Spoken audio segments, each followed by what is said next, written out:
नमस्कार मित्रों, मैं डॉक्टर IP सिंह अपने YouTube चैनल पर कुछ कहानियाँ प्रस्तुत कर रहा हूँ जो मेरी स्वयं की लिखी हुई हैं। इसी क्रम में एक कहानी मैं अपने इस धौलपुर जिले से जुड़ी एक विसंगति का निराकरण करते हुए प्रस्तुत कर रहा हूँ। कहानी बहुत कुछ वास्तविकता से जुड़ी हुई है और शायद इसका जो एक विशेष पात्र है वो मैं ही हूँ, तो आपके लिए ये कहानी प्रस्तुत कर रहा हूँ। ये मुलाकात की रात। ध्यान से इसे देखिएगा और मेरे धौलपुर को समझने की कोशिश करिएगा। किसी मनीषी ने वास्तव में कितना सच कहा है कि यदि समाज में आपकी कोई पहचान अच्छी तरह स्थापित हो जाए, भले ही अच्छी या बुरी हो, तो फिर उससे विमुक्ति सहज संभव नहीं होती। विडंबना तो यह है कि विशेषता बोधक विशेषण तो विलुप्त भी हो जाते हैं, किंतु बदनामी या कलंक वाले विशेषण आसानी से नहीं। यही यथार्थ उस जिले का भी था जो पत्थरों, बागियों, अपराधियों और जराइम पेशे वालियों का कुख्यात शहर। अपराध की दुनिया में बहुत ही कुख्यात था वो शहर। 3 राज्यों की सीमा पर बसा, जिसके निकटवर्ती बीड़ों में दस्यु और बागी ऐसे ऐसे कारनामों को अंजाम दिया करते थे जिन पर कभी कभी पशुता भी शर्मिंदा हो जाया करती थी। यही कारण था कि उस शहर की सारी उपलब्धियां बागियों के इन लोमहर्षक कारनामों और अन्य बदनामियों के बवंडर में विलुप्त सी हो जाया करती थी। पुरुषों की तो बात ही छोड़िए, दस्यु सुंदरियों के कारनामों की चर्चा सुन लोग दांतों तले अंगुली दबा लेते थे। दुर्भाग्यवश वहां घटित अमानवीय घटनाओं की चर्चा ऐसे होती थी जैसे देश ने विश्व कप जीत लिया हो। व्यापक प्रचार प्रसार। सौभाग्यवश TRP नहीं हुआ करती थी, नहीं तो न जाने कितना नमक मिर्च मिलाकर इन सूचनाओं को छटकारा ले लेकर पढ़ने लायक बनाकर प्रस्तुत किया जाता। लेकिन विशिष्टताओं की चर्चा कुछ इस प्रकार होती जैसे कि जंगल में मोर नाचा किसने देखा। आम बेरोजगार की तरह ही नौकरी के लिए उसे भी काफी प्रयास करना पड़ा था। लंबे इंतजार के बाद मिली तो राजस्थान में, और उसे वही जिला आवंटित हुआ। न चाहते हुए भी उसे यहाँ आना पड़ा था, किंतु इस तरह डरते डरते पहुंचा था जैसे कोई कटखाना शहर हो। 2-3 दिन होटल, गेस्ट हाउस, लॉज और धर्मशालाओं में भटकता रहा। फिर वहां के पुराने लोगों के संपर्क से एक किराए का कमरा मिल गया था। बिल्कुल खड़ूस मकान मालिक लक्ष्मण रेखा की तरह आरंभ में ही सीमाएं खींच गया। ये नहीं करोगे, ये भी नहीं करोगे और वो भी नहीं। मकान मालकिन उससे भी 2 कदम आगे, और बाल गोपालों का तो कहना ही क्या। पर 32 दांतों के मध्य जीभ भी तो रहती है, सो रहने लगा। बड़ा अजीब सा माहौल था वहां का। अध्यापकों के ही लगभग हम उम्र छात्र छात्रा, किसी का कोई लिहाज नहीं, स्वच्छंद आचरण, अजीब सी भाषा और उन्मुक्त व्यवहार। कुछ दिन तो मन भटकता रहा, यह सोच सोच कर कि यार कहाँ फंसे। अतः यहाँ से निकल भागने की इच्छा होने लगी। पर स्थायी सरकारी नौकरी, अच्छा वेतन, घर की आर्थिक विसंगतियों और बेरोजगारी की विषम वेदना का ख्याल कर चुपचाप टिका रहा तो धीरे धीरे ये अजूबा शहर और उसकी अजीबोगरीब जीवन शैली उसे रास आने लगी। कुछ ही दिनों में स्थानीय परिचय भी थोड़ा बढ़ गया, साथियों से भी थोड़ी खुली खुली बातचीत होने लगी, तो मन का भटकाव थम सा गया और वह धीरे धीरे सामान्य हो गया। धीरे धीरे कॉलेज में पढ़ाई के साथ साथ कुछ अन्य गतिविधियों की जिम्मेदारी भी संभालनी पड़ी। 4-5 साल में कुछ प्रमुख संदर्भों का दायित्व संभालने की बारी आई तो रोवर स्काउट का दायित्व ले लिया। लेन देन का कोई ज्यादा संकट नहीं, थोड़े से बच्चे, सेवा करने का भरपूर मौका और घूमने के लिए अनेक अवसर, वह भी जंगल जंगल, बिल्कुल एकांत, अभाव और सीमित संसाधनों के साथ आनंदपूर्ण जीवन जीने की कला की व्यावहारिक अनुभूति के साथ। पहली ट्रेनिंग जयपुर में की थी। राजस्थान राज्य की रोवर स्काउटिंग के 20 पितामह कहे जाने वाले डॉक्टर गणपत चंद्र भंडारी के सानिध्य में जो 11 दिनों के शिविर में बहुत कुछ सीखा और पढ़ा गए थे। आदरणीय शांति भंडारी जी की भी साथ साथ कैंप कर रही थी, उनसे भी बहुत कुछ सीखने का मौका मिला। लिहाजा एक परफेक्ट रोवर लीडर मानकर उसे ट्रेनिंग कैंपों में बुलाया जाने लगा सेवाएं देने के लिए। सासा एक कैंप माउंट आबू का आया और 6 बच्चे चुन लिए गए तो उसे भी जाना पड़ा। 2 दिन पहले राज्य मुख्यालय का एक पत्र मिला कि यदि 1 दिन पहले आ जाते तो ट्रेनिंग में सहयोग हो जाता, क्योंकि ट्रेनर कम हैं। छात्रों को जयपुर से रेलवे कंसेशन बनवा कर आने का निर्देश दे स्वयं बस से रवाना हो गया। रात 10 बजे आबू रोड पर उतरने के बाद पता लगा रात में माउंट तक जाने का कोई साधन उपलब्ध नहीं है। चाय पीता इधर उधर घूमता रहा कि पता लगा कि रात में एक आदिवासी समुदाय विशेष के लोग रास्ते में लूटपाट कर रहे हैं। विसंगत यह थी कि रास्ते में अवरोध डालकर वो वाहन को रोकते हैं, फिर लोगों से मारपीट करने के बाद ही लूटते थे। इसलिए रात में कोई माउंट आबू तक जाने की हिम्मत नहीं जुटा पा रहा था। पुलिस का आग्रह भी यही था कि रात में यात्रा न करें। सोचने लगा बहुत बुरे फंसे, 5-6 घंटे कैसे बीतेंगे। तभी एक कार उसी थड़ी पर आकर रुकी जहां वह दूसरी या तीसरी चाय पी रहा था। कार का ड्राइवर 2 चाय का ऑर्डर कर उसके बगल में बैठ गया। पूछने पर बताया कि अहमदाबाद से आ रहा है, पत्नी के साथ माउंट पर जाना है, बच्चों को उनके नाना नानी के पास छोड़कर आ रहा है, किराए पर कार चलाता है, पत्नी किसी होटल में रिसेप्शन पर बैठती हैं। यदि रात में घर पहुंच जाता तो कमरे पर आराम करके सुबह दोनों अपने अपने काम पर लग जाते। पर क्या करें, साथ भले ही कुछ माल पानी नहीं है, पर वे मिल गए तो मारपीट के बिना छोड़ेंगे नहीं, गाड़ी में भी नुकसान कर सकते हैं। अतः यदि 8-10 गाड़ी हो गई तब तो साथ निकलेंगे, अन्यथा रात यहीं बिताकर सवेरे। फिर बात ही बात में वह उससे भी पूछ पड़ा था कि आप कहाँ से आए हैं, तो उसने बताया कि बहुत दूर से। लेकिन फिर शहर का नाम सुनते ही वह उछल पड़ा। वहां के लोग तो खाली हाथ चलते ही नहीं, सुना है कि हर किसी के पास हथियार होता है। यदि आपके पास भी हो तो चलने की हिम्मत कर सकता हूं। मैं गाड़ी को तो किसी भी तरह निकाल ले चलूंगा, केवल लुटेरे यदि सामने आए तो आप 1-2 हवाई फायर कर देना, बस सारे भाग जाएंगे। उसके पास यद्यपि ऐसा था तो कुछ भी नहीं, पर परमात्मा का नाम ले बोल उठा तो चलिए फिर।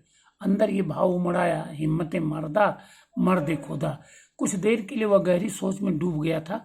मेरे जिले के प्रति बाहरी लोगों की ऐसी गंदी सोच, मतलब मेरे शहर का हर आदमी अपराधी हो सकता है, पर ऐसा तो कुछ भी नहीं है। वहाँ धर्मजन्य आस्था, संत महात्मा, तीर्थों का भांजा, सांप्रदायिक सद्भाव, आपसी सौहार्द, भामाशाही मानसिकता, क्या कुछ नहीं है मेरे यहाँ मानव मूल्यों का संरक्षण करने वाला। दिमाग में आया कि शायद किसी ने सच ही कहा है कि बद अच्छा बदनाम बुरा होता है। बहुत ही बुरा लगा था उसे, पर करे क्या, शांत बना रहा। विवाद करने का न तो यह उचित अवसर था और न उचित समय ही।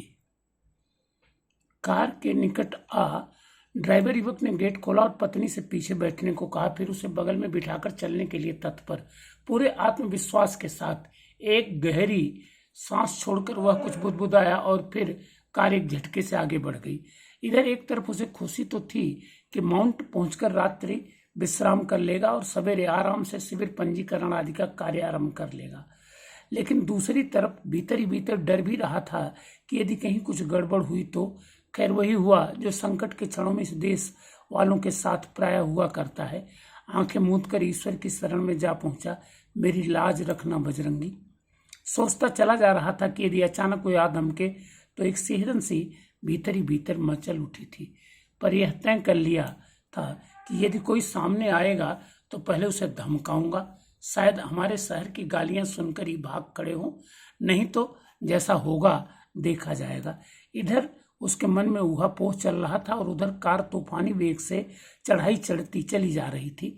एक अजीब सा भय सभी पर प्रभावी था और कार की हल्की हल्की आवाज के सिवा उस समय सब कुछ निस्तब्ध था। सड़क भी बिल्कुल सुनी सुनी, कभी कभार दिख जाने वाले जानवर भी इस समय न जाने कहाँ दुबके पड़े थे। खैर लगभग 40-45 मिनट बाद माउंट के मुख्य प्रवेश द्वार पर जा पहुंचे तो जान में जान आई।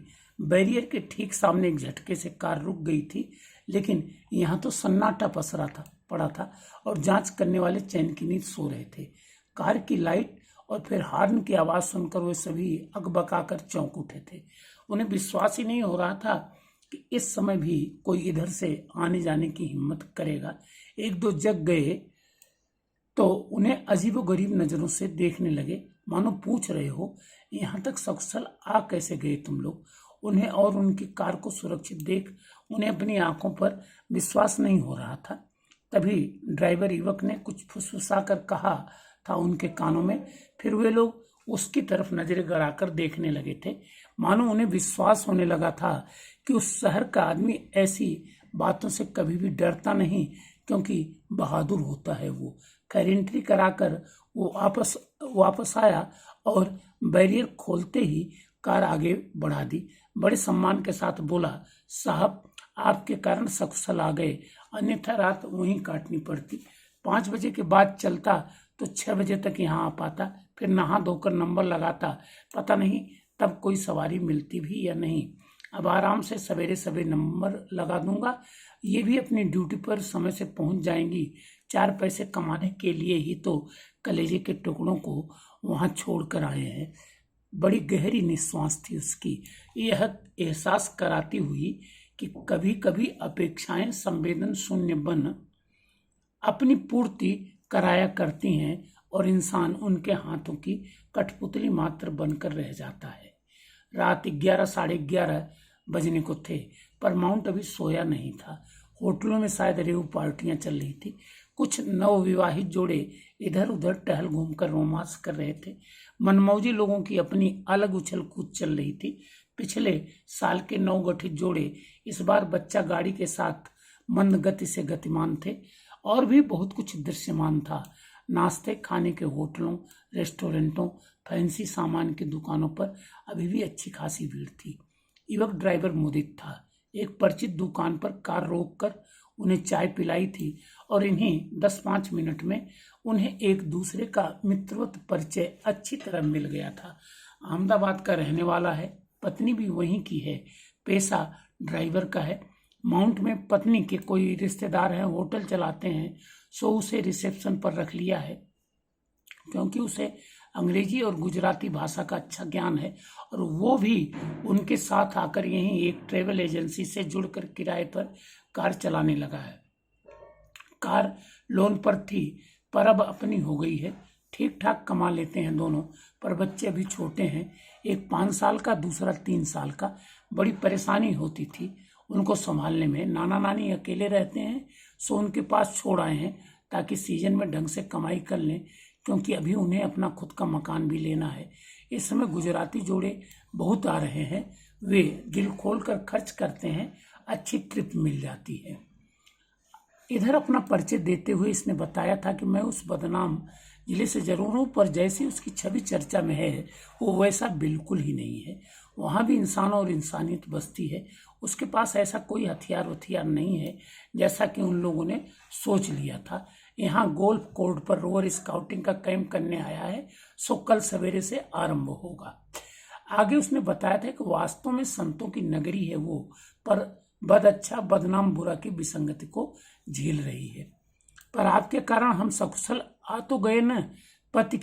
पति के बोलने पर पत्नी ने चौंकते हुए पूछा था, मान लीजिए यदि कोई अनहोनी घटना घट जाती तब क्या करते? तब की तब देखते बहन जी, इतनी आसानी से हार थोड़े मान लेते। आखिरकार हम हैं तो ऐसे ही इलाके के, जल्दी किसी को छेड़ते नहीं, और कोई छेड़ दे तो फिर उसे छोड़ते भी नहीं। सोचा फेंकने में जा भी क्या रहा है। सुनकर दोनों हंस पड़े थे। बोले, वो तो पता लग गया, जब सभी हिम्मत हार बैठे थे तब भी आप हमें यहाँ तक ले आए। इतना तो करना ही पड़ता था, हमारे यहाँ इसी को राठौड़ी कहते हैं।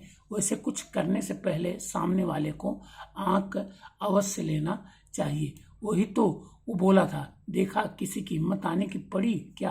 अरे 4 लोग साथ हों तो हिम्मत बढ़ती है, पर मुसीबत देख यहाँ के अच्छे भले भी भाग खड़े होते हैं, तभी समाज कंटकों की हिम्मत बढ़ती है। यदि एक बार उन सभी को सबक मिल जाए तो वे जो कुछ भी कर रहे हैं करना भूल जाएंगे।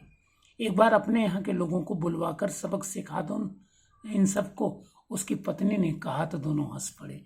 तब तक गोल्फ कोर्ट यानी स्काउटिंग का ट्रेनिंग सेंटर आ गया था। उसने गेट पर बड़े सम्मान के साथ उतारा उन्हें और किराया लेने से साफ मना करते हुए नमस्कार कर गाड़ी मोड़कर जाते जाते कह गया, सर बहुत दिनों तक याद रहेगी ये मुलाकात की रात। जी निश्चित ही, क्योंकि जिंदगी में ऐसे दिन कभी कभी ही आते हैं, कहकर वह भी अपना सामान उठा गेट खोलकर अंदर प्रविष्ट हो गया था। फिर आगे बढ़ चला धीरे धीरे। तो मित्रों, अपने इस धौलपुर शहर को केंद्र में रखकर मैंने कहानी प्रस्तुत की। अच्छा लगे तो कृपया मेरे इस चैनल को लाइक और सब्सक्राइब करें और अपने मित्रों को भी सूचित करें। अगली 1-2 कहानियों में फिर मिलता हूँ और तब तक मेरे संग्रह लायक शायद कहानियाँ तैयार हो जाएंगी। अभी तक आपने जो प्यार दिया है उसके लिए बहुत बहुत धन्यवाद। थैंक यू, धन्यवाद।